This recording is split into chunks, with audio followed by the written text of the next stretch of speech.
There isn't a pool. We used to cast a net and we'd bring in 100 people. Now we'd sort through them, we'd figure out what it is, and you'd bring it down into your funnel and you'd end up with 3 people. You'd do the interviews, you'd bring them in like 8 times, you'd wear them out, and you'd hire one.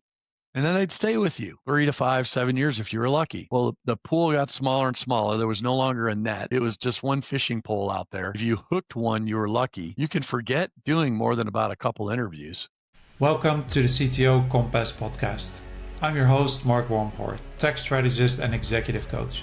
In every episode, we meet tech leaders, from startup CTOs to enterprise CIOs, to explore what it means to lead in tech today. They share their stories and their lessons so that you can navigate your own journey in tech. Let's dive into today's episode. Tech leaders, they spend years learning about code, infrastructure, architecture, platforms. Well, you guys know it all. Yet the hardest problem they often have, they aren't the technical issues, but the human. Hiring the wrong person can slow everything down for months. And I've seen that happen over and over. And now we have remote work, we have AI, and it's changing the entire job market. So where do we go? Today's guest, Bill, he's at the center of all of this. He's the president, the CEO of the Frontline Source Group, a U.S. staffing and executive search firm. But Bill didn't come up through traditional HR. He actually has a background in tech himself, which makes him even more interesting to speak to. He spent the last 2 decades building out Frontline, and in this conversation, we'll talk about how tech leaders should actually go design roles, hire for them, recruit them, where they can find great talent, and how remote work is changing that all together as well. Last, we'll also get into AI, of course. Bill, welcome, and tell us a bit about yourself. No, I appreciate that. It was a very kind intro and actually kind of scared me talking about it sounds like I'm going to find all the answers to all the questions here today. And if I do, then I don't even know what I'll have to talk about. So, but no, I appreciate it very much. And yeah, I did start from the IT side back when I always like to say it was when IT was becoming kind of cool. And it was interesting because I was in IT security and infrastructure way before that was cool. So if we go back to 2000 and we talk about IT and security and things like that, it's kind of hard to believe. A lot of people don't understand that even when 9/11 happened, IT security wasn't a thing. People really didn't even understand the internet back then. And so I was in a really interesting position understanding that, and then at the same time I was recruited out to go to work for a Fortune 500 staffing agency to run one of their groups and start selling this IT product and have conversations because people really didn't understand it. And I just kind of fell in love with the business and did that for a few years, and then realized I could do this a different way and had another idea. And we're going into our 22nd year now at Frontline Source Group. So it's funny. I tell the story that when I started the company originally, I had this idea, and the IT people will understand this. All I wanted to do was I was going to sell IT, ERP system implementation, high level like SAP people, right? And I was going to do consultant type work. And my whole thought was, all of these gigs were going on. I'd put like 5, 10 people to work, and they'd be on a project for, it could be 9 months, 18 months at a time. And they're billing out, $175, $200 an hour. And I thought, that's all I need to do. What's funny is that 22 years later, and we've grown away from being just an IT company, but 22 years later, we've never placed an ERP SAP person ever. That route that we've been on has been zigzagging all over the place. And so it's been an interesting ride. Cool, because those SAP projects, they happened 22 years ago. They're still going on today. It's more into the S4 migrations today, but nothing has really changed that much, I would say, over the 20 years in the SAP space, maybe. Yeah. It was definitely an area. It was definitely a time when it was a high demand, and there were a lot of things going on, and the technology space was still so much of had to be in the office, had to be working all the time, had to be on site. It was 5 days a week at least. It wasn't any of this show up late, leave early, and so it was just a different mindset that you had going on. You had a little bit of consolidation taking place. But if you think about 20 years ago, 22, 25 years ago, we were just still in the infancy of what we're at today. But what's interesting, I think, more than anything, is just that knowledge transfer and that growth that you would expect to see, an industry really adding more people to, as technology gets better, I mean, it actually, you end up have dwindling return. And so you don't add more necessarily, because you start advancing. And I think there's a lot of different ways that we can look at this and talk about it, but it's interesting today. I mean, in 25 years, we've been through a lot, right? This isn't just, it just didn't happen overnight. We didn't go from dial up with AOL to, this high speed AI phone calls and avatars. Even for us, I mean, if I had looked back 25 years ago and thought that we would have an AI recruiter today actually doing interviews, I would have said, you're crazy. This is never going to happen. So I don't say that anymore. Now instead, I kind of go, oh, well, that sounds interesting. I mean, how's that going to work? And so it's definitely changed a lot in that space. And I think that's one of the things that, especially in the IT space, as everybody else is trying to figure it out, there's no doubt the IT space, that's really all about trying to figure it out right now. Yeah, and I think that's probably been the case for the last 25 years trying to figure it out, because as soon as we sort of start to figure it out, everything changes around us. The technology changes, the experiences change, and then we start again. Mm. Well, I So don't know that we ever really figured out, right? Because if you think like before COVID was kind of a stable time. If you think about it from an IT side, right? We had moved into all the remote operations. Companies were actually good with it. We knew we had a shortage of talent, and so if you were going to hire top talent, you had to be open to remote. You also had to be open to maybe some offshoring of what was taking place from coding. You were looking at budgets. We really weren't changing. If you think about it from a software perspective, there wasn't a lot of change going on. We really didn't have anything that was spurring like the next movement. We had moved into so much of the social piece of it. If you really look at what was buzzed, kind of the buzzwords and things going on, Meta, Facebook, Google, were definitely still obviously dumping a ton of money. So was Apple. There was a little bit of this conversation about the AI piece of it, but honestly, we were more in a digital timeline and a digital automation kind of movement that was taking place. So I think IT people felt very secure with what was happening. And then when COVID hit, I think they kind of wrote their checks and were like, we're never going back to the office. This is job security. I've got to hook up, 9,000 desktops and make them all work. You had infrastructure people that were going crazy trying to figure out how do we do load balancing. You had individuals looking at the product, the software to figure out how do we make it flow better.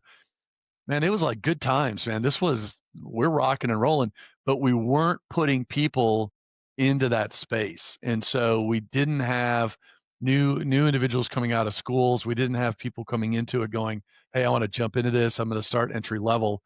And so we go through that and then we immediately jump into this AI thing. And I think it's just rattled the cages of everybody at the end of the day. yeah, and I'd like to get your perspective on that, because I have a background in infrastructure and security as well. And a lot of people don't see that as maybe the most interesting part. So even 5, 10 years ago, you would see a lot of people come out of college, university, and they would start as software engineers, because that's everybody wanted to go into SaaS and software engineering. Some people ended up in the ERP space. Very few people ended up in infrastructure or security. And I think somehow it feels like there's always a shortage of experts in that space, and it's still not the most interesting space. How is that today? Well, yeah, I mean, look, it's not fancy, right? It's not all bells and whistles. And on top of that, especially when you're doing security type things, which I was in the security side and infrastructure, that was really my area. And, you know, as fancy as it got was 9/11. And when you think about when 9/11 happened, there were only handfuls of us that actually understood all of that, right? And so maybe at that time it became very fancy. And we also, if you think about moving forward with, because specifically within security, we also went through a time where you had Sarbanes-Oxley, you had a lot of information that was traveling through because of financial piece. So you had the spur within the Cisco side and CISSPs and CISPs and individuals that put a lot of that security and infrastructure But today, when we think about security, we don't think about it as much as we used to from that side. We think about it as being hacked. We think about the stealing of data, the stealing of information, websites, emails. I mean, all of those pieces of it that are so much different. And so it's still not fancy, and it's behind the curtain. I mean, it's like the Wizard of Oz in a lot of ways, right? It's like we know we have to have it, but we don't understand it. And CEOs of companies just know I need to be protected. Am I protected? And you hire these guys that come in, and even when you put them through the test, it's like trying to figure out, do you actually know what you're even talking about? And so when you look at that and then you throw the AI piece of it into it, one of the questions we always get is that, well, my job is going to go away. Or it's like the guy who is the coder. Um, he's like, oh, well, now it can all be done with that. Yeah, it can. But by the way, someone needs to actually input that and understand how to create the prompts correctly and understand how to what's in the field called how do you code without code. And so if you don't understand that, you don't understand how it's going to all fall together. So, the worry of the people today that we hear is, is there job security for what I do? Is it going to be around 10 years from now? Look, when they came out with the microwave, we thought we weren't going to have cooks and chefs anymore, right? Because the microwave was going to solve everything. Today, we all have a microwave, but guess what? We still go to restaurants, we still have great chefs. And it's the same thing when you look at the IT side. The problem is that the IT individual and their pay and what they want to make from a salary has gone up so much that companies have pretty much, out salaried themselves, especially small and medium sized businesses, to being able to afford to have the IT structure that we're all kind of used to. And so that's been a problem. We've also had issues specifically within IT, which I'm going to tell you is the worst when it comes to this. But we run into a lot of scams with IT people, unfortunately. Look, and I'm sorry, I'm going to get hate mail probably, but this is the truth. Uh, and if you can get away with it and do it ethically, great. Tell your employer you're working 3 jobs. But I can't tell you how many, because we stopped counting, people that we interview that we're going to get to a client, they're ready to make an offer, and they go, well, I need 180,000. And you're like, okay, this job only paid 120 when you originally said you were going to take it.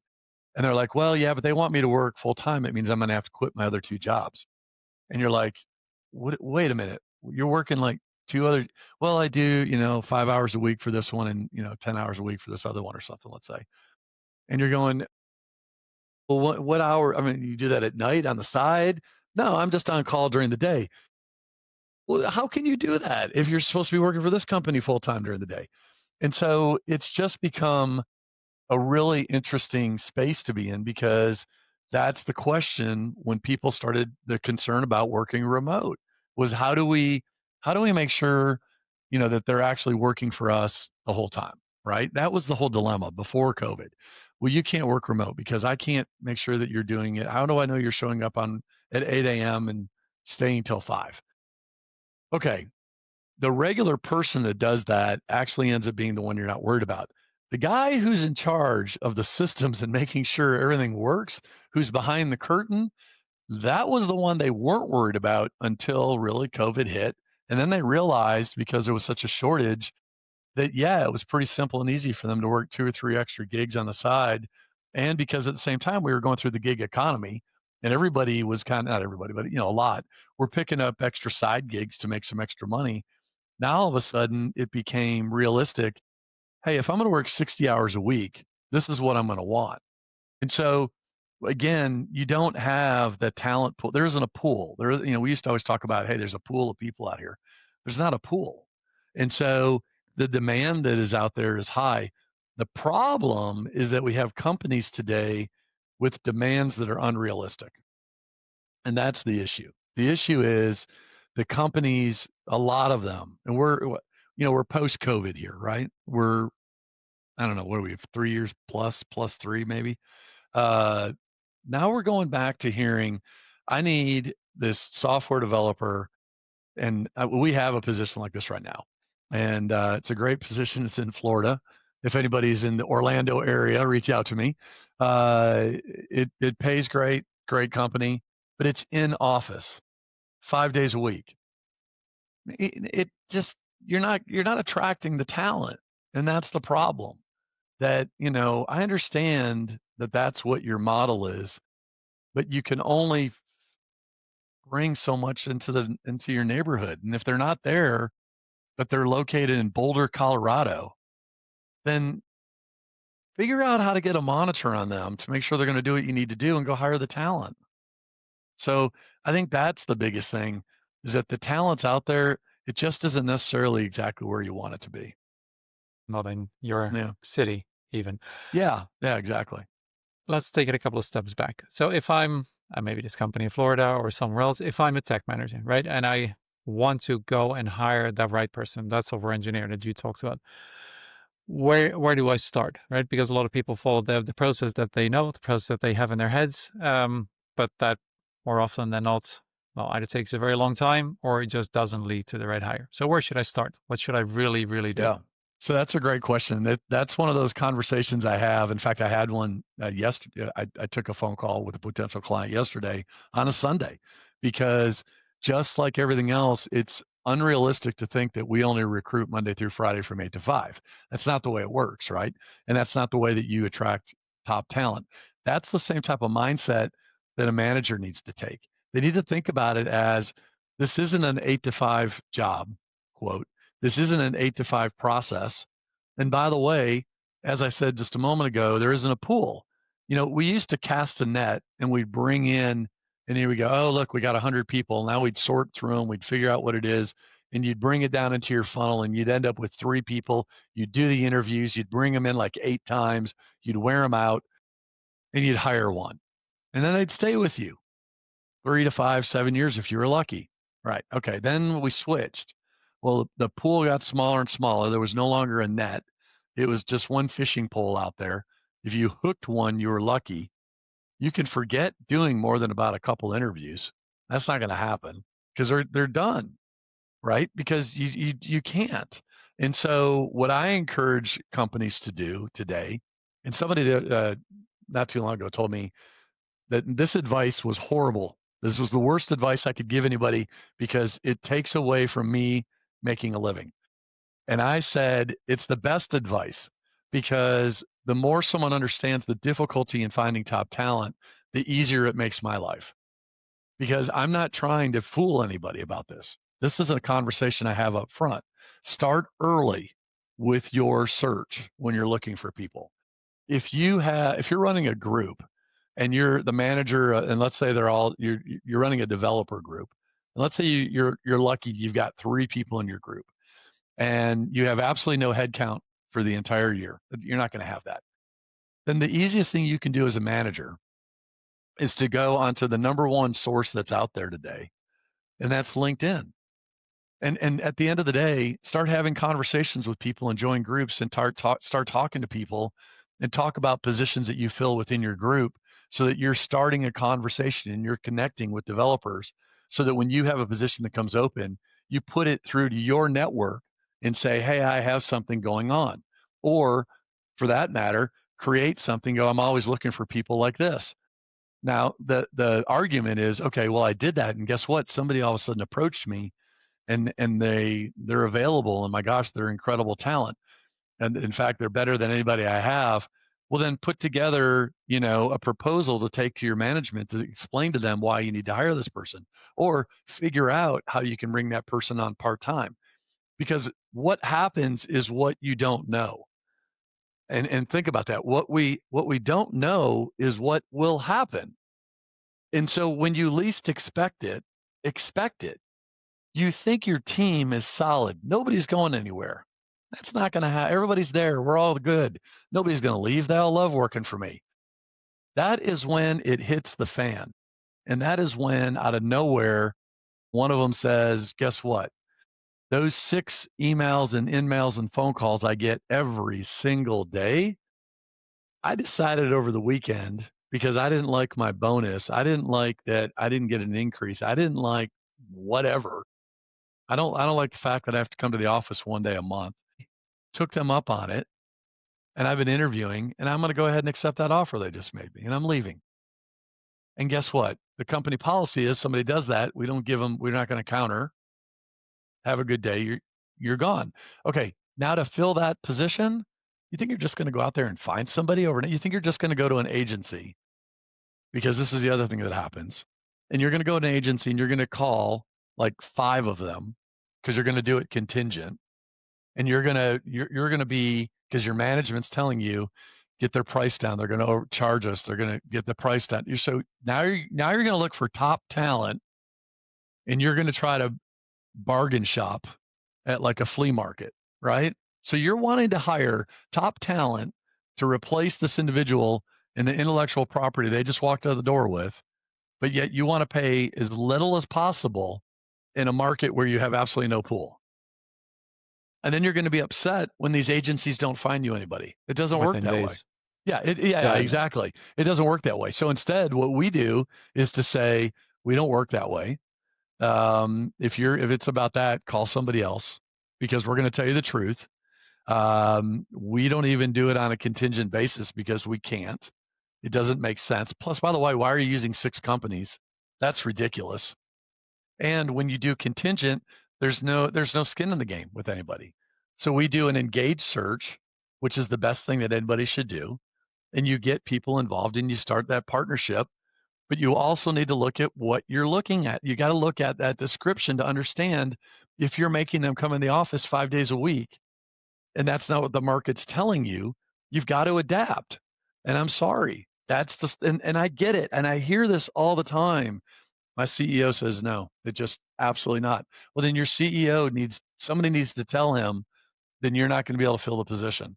And by the way, you need to go up, because if you want to hire that 180,000, then you should be offering 300,000, because that's what it's going to take to get someone to come into your office. Oh, well, we can't afford that. Well, then change what you're looking for. Why don't you hire 2 or 3 people?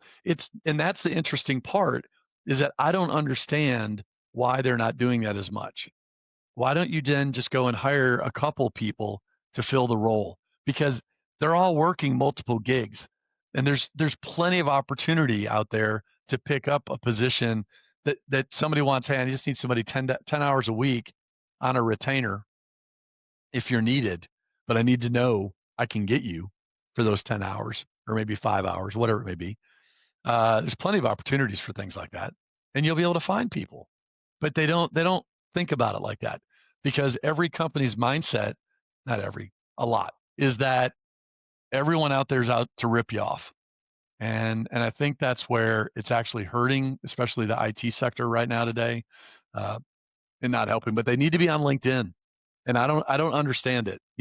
We used to go to Dice, and Dice, that's a joke. And then I'm going to probably get in trouble for that one. And Monster and Career Builder, those were the 2 big ones, and they filed bankruptcy this year. And so, they're not around. So what are you left with? You're left with ZipRecruiter, who tells you that if you post, you're going to get somebody within 24 hours, and your first 30 days are free. I don't know how they make money. I still can't figure that out, because if I fill my position in 30 days and it was free, why am I sticking around? And then you've got Indeed. And so, I mean, they're great resources, to go to look, but are you finding what you need? No, because when you have a supply and demand issue, which is what we have with IT, they don't have to go and look. You have to go look for them. So if you're going to have to go look for them, you got to do everything possible. You're going to have to post on Dice. You're going to have to post on Indeed. You're going to have to post on ZipRecruiter. You're going to have to hire 1 recruiter, not 5. Hire 1. You're going to have your team involved as a company. It takes omni-channel marketing to attract top talent.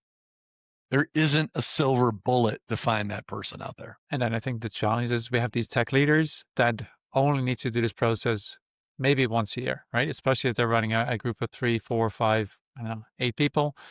They need that process once a year. It's not something like you're in the business. You do this 40 hours a week. They do this maybe once a year.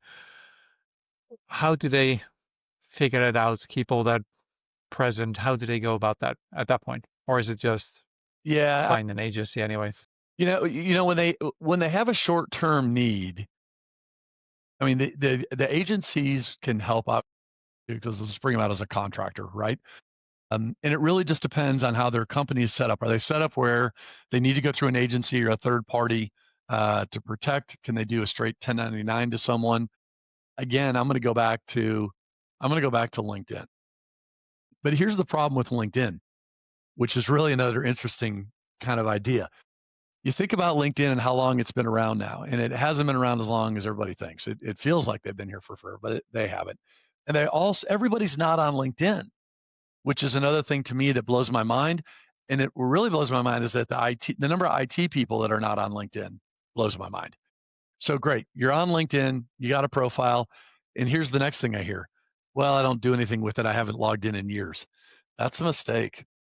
And that's a huge mistake because it's not just about where you're at today, but what happens tomorrow if the bottom falls out of the company that you're at? Where are you going to go? How are you going to network? Because we don't go to real networking things anymore. Even conventions, shows, things like that. Okay, if you're lucky, your company sends you to one a year.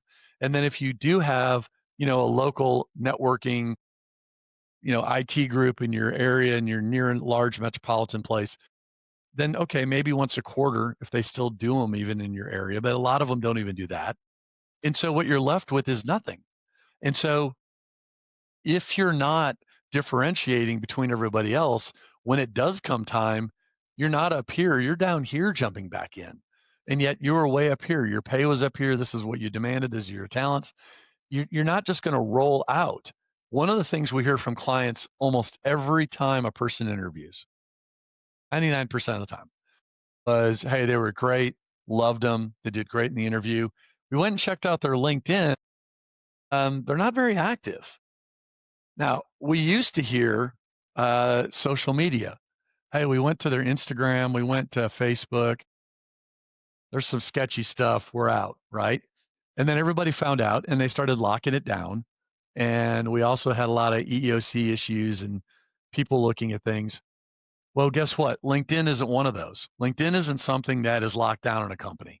I've yet to find a company that you cannot access your LinkedIn bio profile in the company to date. Now, I'd love to hear if there's somebody out there that says, oh, we lock it down. Most don't. Now, Facebook, yeah, why? Because they're worried about viruses coming in. I mean, it's like a firewall nightmare to everybody, right? And all the other ones are, plus a waste of time for the most part, which could be said, I guess, about LinkedIn too. But at the end of the day, if the CEO of a company wants to go on LinkedIn and take a look at where a competitor is, or a competitor CEO, or a buddy of his he went to college with, what is he doing? He goes on there and they kind of, they look at what's going on.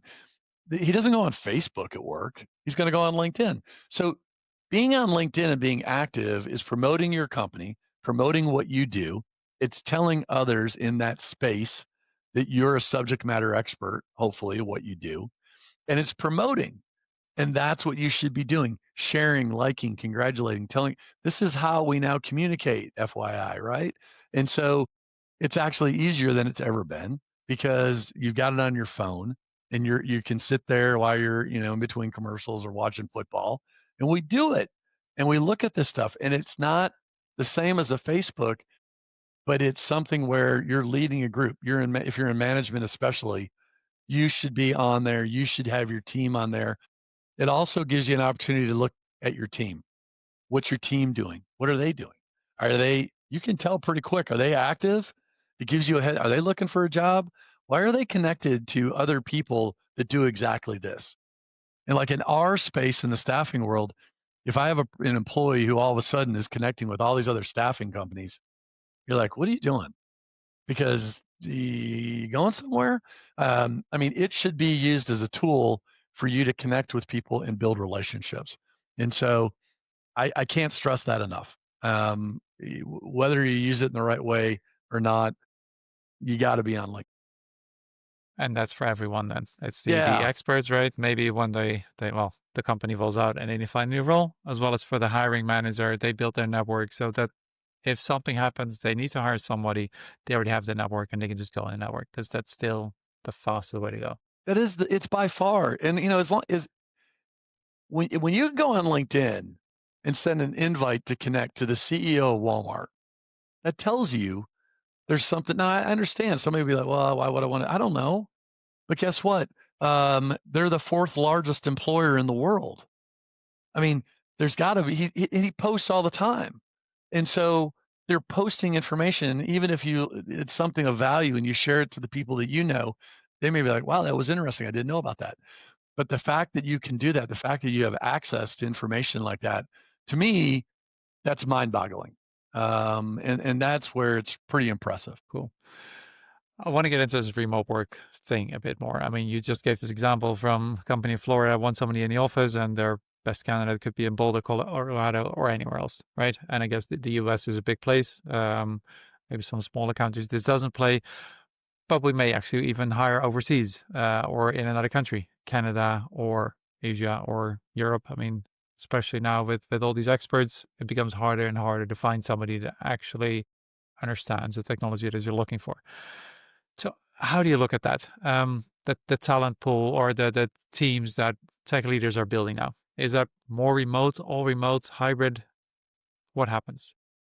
It really goes back to, what are they doing exactly? And then it goes back to the culture of the company. And I'll give you an example. We had a client about 6 months ago came to us. This is a true story. I can't make this up. And they were in Atlanta, Georgia. Yeah, it was no, it was not. It was actually they were in Florida also. Now that I'm thinking about it, but it was like Palm Beach or something. It was a nice area. Okay, but what they were looking for was to replace, and I'm not joking with you. They needed to replace their AS400 administrator. Now, those of us that are old enough to know what an AS400 is understand that you're not only looking for a seasoned, you're looking for a fossil, right? This is, and I used to always joke and go, you'd go into these companies to go visit a client and they'd have one. And you're like, holy cow. I mean, wow, that's just crazy. Yes, they've upgraded with technology and they're more in tune, but it's pretty rare to find someone that has that. And my whole thing to them was, are you open to relocating people? And they said, well, we've never talked about that before because this person's been with us for 30 something years and they're like 70 and they're about to retire finally. We hadn't thought about that. And I said, well, you need to think about it because you're in Florida and you can attract and you can recruit from this entire country to get a seasoned individual, which is what you're going to need to relocate to Florida, which is the relocation capital pretty much of this country, other than maybe Arizona, I guess. And cost of living is less, and you'll be able to attract the talent. And they were like, we never really thought about it like that. And I said, well, that's what you need to do. And they said, well, we had a guy who relocated here from Peru. His mom was an AS400 administrator for years and actually taught him the code and taught him how to do everything. And he stayed with us for like 3 or 4 years and just left not too long ago. We thought maybe we just find somebody young like that. And I go, that's not like something they don't put those out in school. You're not going to find that. That's an anomaly. And that's one of those where you just got lucky and it fell out of the sky. So it all depends on what it is. It depends on the environment. It depends on, what are they looking for? Right now, the other issue with us in this country is the H-1B issue. And if you think about, we got a lot of issues going on here. There's a lot of hesitation for anyone to come to this country, even on an H-1B. There are concerns. We had a situation not too long ago with an individual who was on an H-1B who was going to go to work for our client, and there was a little bit of a hiccup with the transfer of his H-1B from his current holder over to the new company. It wasn't going to be a big deal, but that window that's there for them to have that transfer is really small. And if you miss that window, and they're deported. I mean, they're out of here. And it's no news to anybody. I mean, that's what's going on here. Uh, and when you look at an H-1B in a violation, that's low hanging fruit, right? That's not difficult for our government to go out and pick them up. And so that's an easy one because they've probably done everything right. They've probably registered their addresses. They know exactly where they're at. All of a sudden it's flagged, hey, and the next thing you know, they're scared to death. And this individual ended up going to our client and pretty much creating such havoc and panic that they pulled their offer on that person because he didn't listen to us. It was no big deal. We had already made the calls. Everything was going to be fine. It was just a delay in some stuff in Washington. Calm down. I promise. Got plenty of time. But he didn't. He was scared.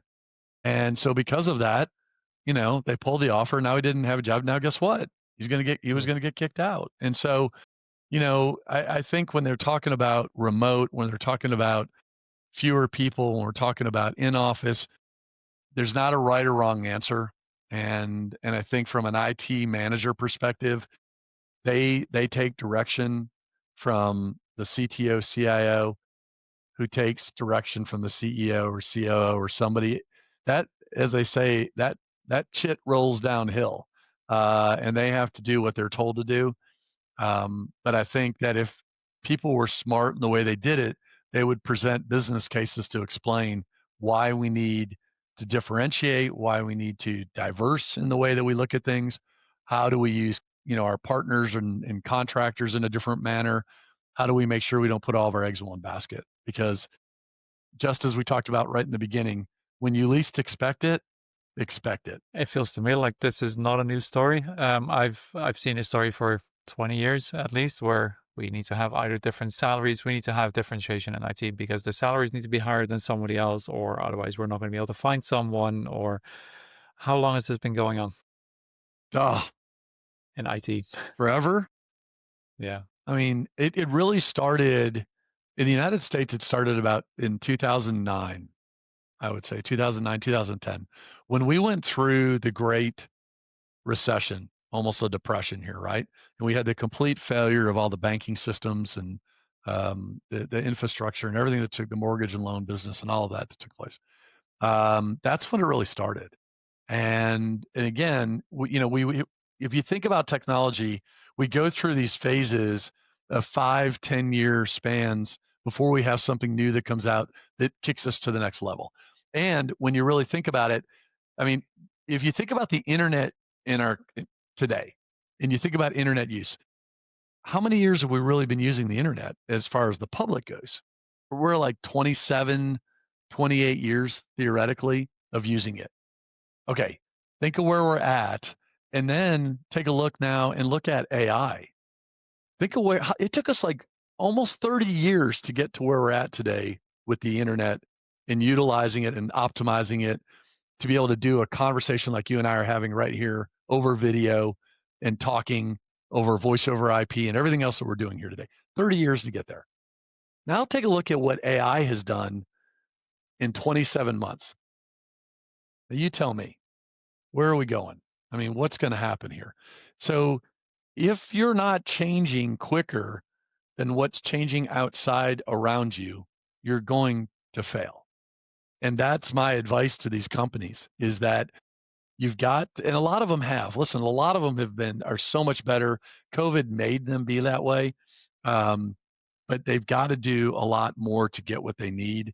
And the problem is hoping that you'll find someone, hoping that you're going to find the perfect. It's just that ship has sailed. And what you need to do instead is understand and embrace the change.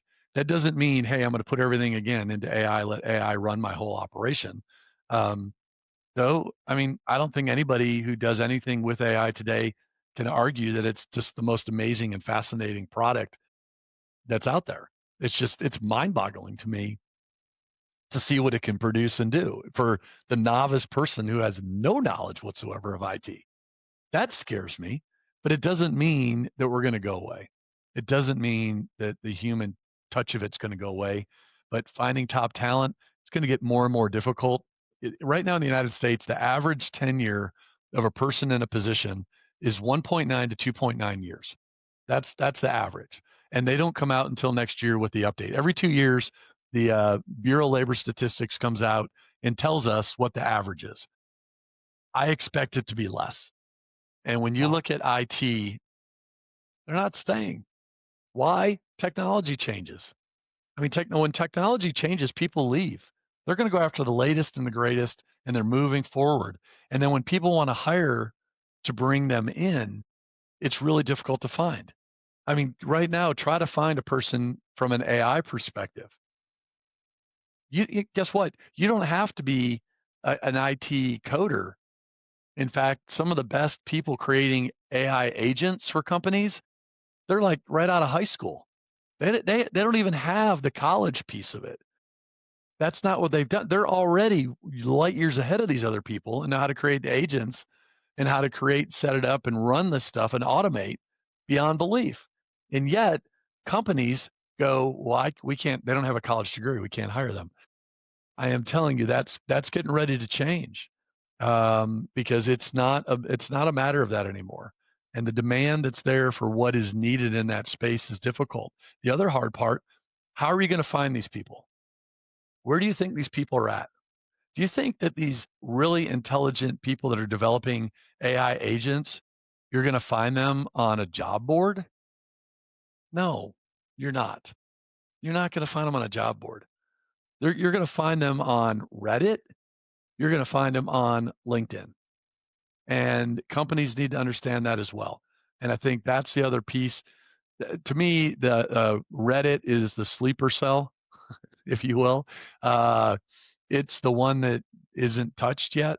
It's the uncharted territory, because recruiters aren't sure how to go into Reddit and play nice, because they're very strict about the way they do things.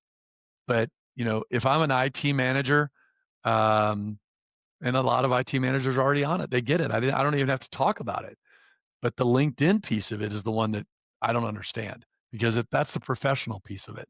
The Reddit piece of it depends what you do on Reddit, because it's an individual thing. And that's where it becomes difficult, and it's not focused around businesses. So how do we adjust in hiring? Because I mean, the process used to be somebody quits, we write a job description, takes a couple of weeks, we start looking out there, we maybe find an agency, we start the process, we hire somebody, we need for them to leave and their existing job, they start, that we spend 2-3 months maybe getting them up to speed, 6 to 12 months before somebody's up to speed. You just said the average tenure is a year and 9 months, 2 year and 9 months, probably shorter by now in tech, maybe shorter as well.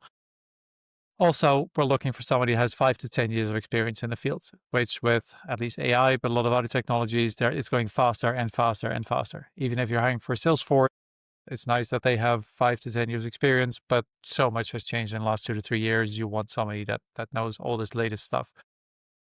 How do we hire against this current market?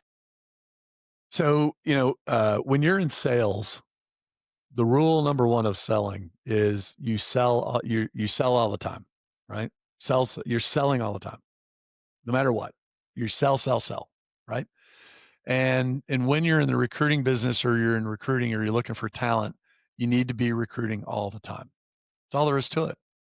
You have to be looking for upgrading your talent all the time. I'm blown away still when I visit a website of a company and they don't have a career page.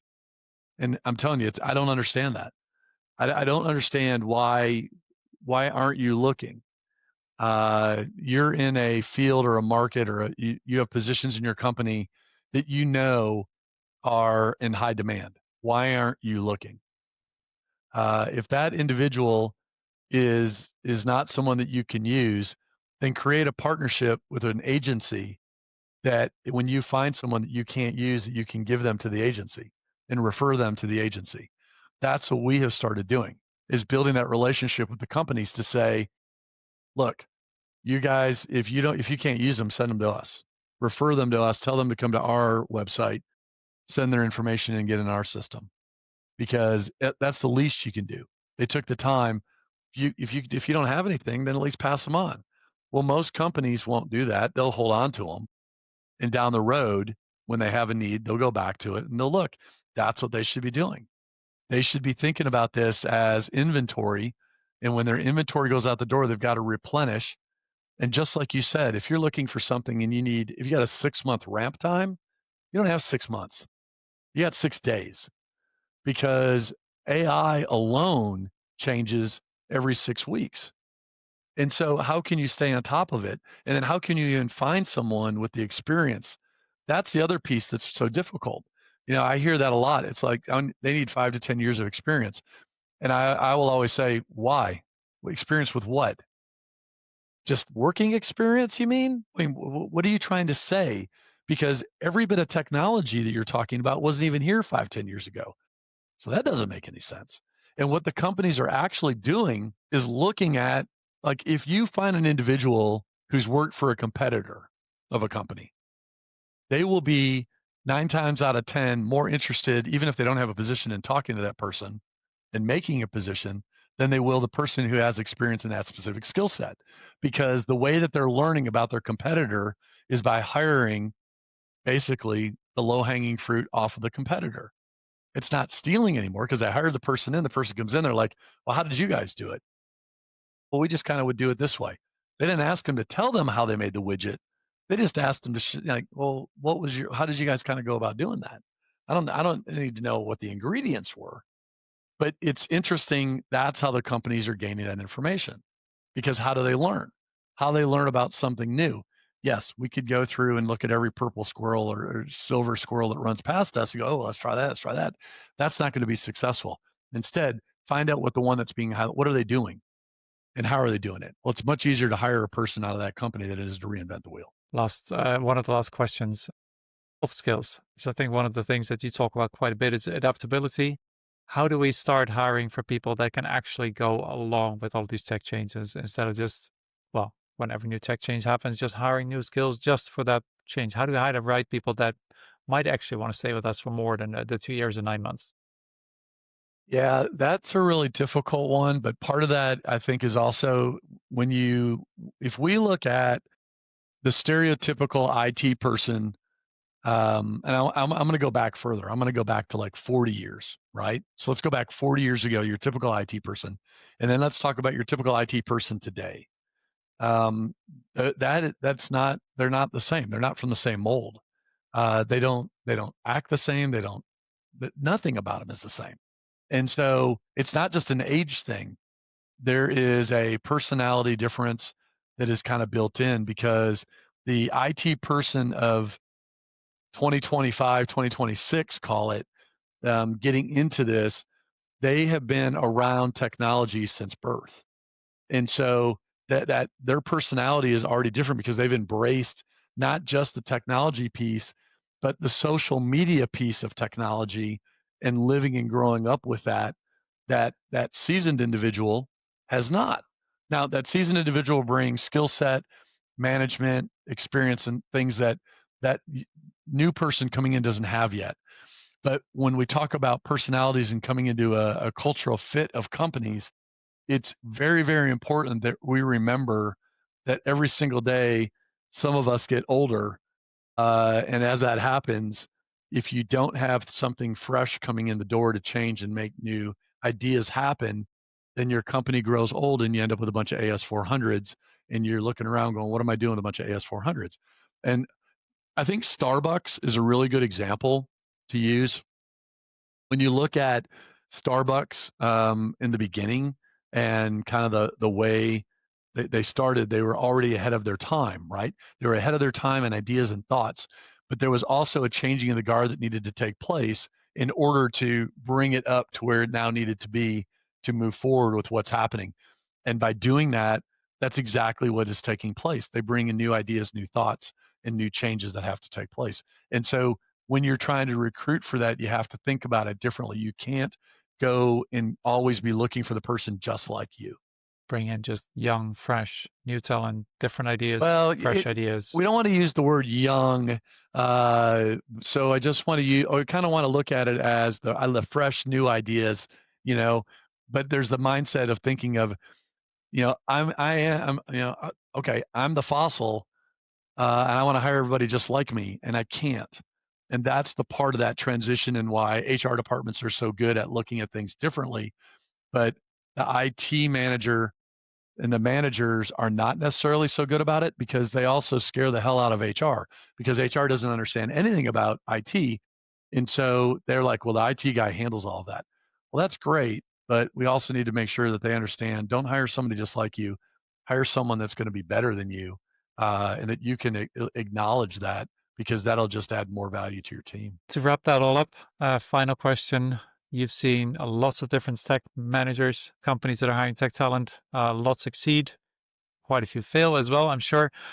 What's the one thing or what are the two things that make the companies, the tech managers succeed and build those successful teams? It's really simple and easy, and it's just one word. It's so stupid and simple. It's called communication. That's it. And I am mind boggled at the communication way that people think that a text message or Slack is the right kind of communication. Every conversation should not happen on Slack.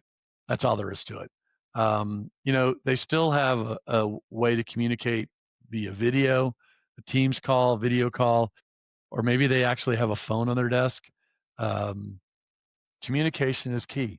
And in every relationship, whether it's business or personal, communication is what either makes or breaks you. And if we just took a little bit of time, still that we have as humans to be able to talk to each other and not talk to the robots, and have that open communication, we will learn so much about people, and actually be able to communicate more in a better way than short little blips, to be able to express emotion and also to understand the empathy that people have in their position or job or struggles, whatever it may be, that would help every person become more successful. I love that. Thanks so much, Bill. So if people want to go and find you, where can we find you? Well, visit our website. So it's frontlinesourcegroup.com. I'm sure Mark will put a link out there when he gets everything out there. So you guys click on that. Please visit our website. But then I've obviously challenged everybody here to go to LinkedIn. So go to LinkedIn, look me up, send me a connection, say that you heard me on here with Mark, because I get hundreds of connection, and I don't accept everybody. So, and that's not, I'm not being cocky or something at all. I'm just I don't have time. But if you heard it here, say it, we'll connect. But then go to our LinkedIn company page, and follow us on LinkedIn. We post at least one or two things every single day on LinkedIn, on our website blog. The recruiters, our leaders, write things that we do, and we put out information to help you. But it's just a ton of information, videos, and everything that we do, and try to stay ahead. But connect there, and we'd love to connect with you as well. Thanks so much. We'll put everything indeed in the show notes below. Thanks so much, Bill. It's been incredible having you on today. Thanks. Thank you, Mark. Appreciate it very much. As we wrap up another episode of the CTO Compass, thank you for taking the time to invest in you. The speed at which tech and AI develop is increasing, demanding a new era of leaders in tech. Leaders that can juggle team and culture, code and infra, cyber and compliance, all whilst working closely with board members and stakeholders. We're here to help you learn from others, set your own goals and navigate your own journey. And until next time, keep learning, keep pushing, and never stop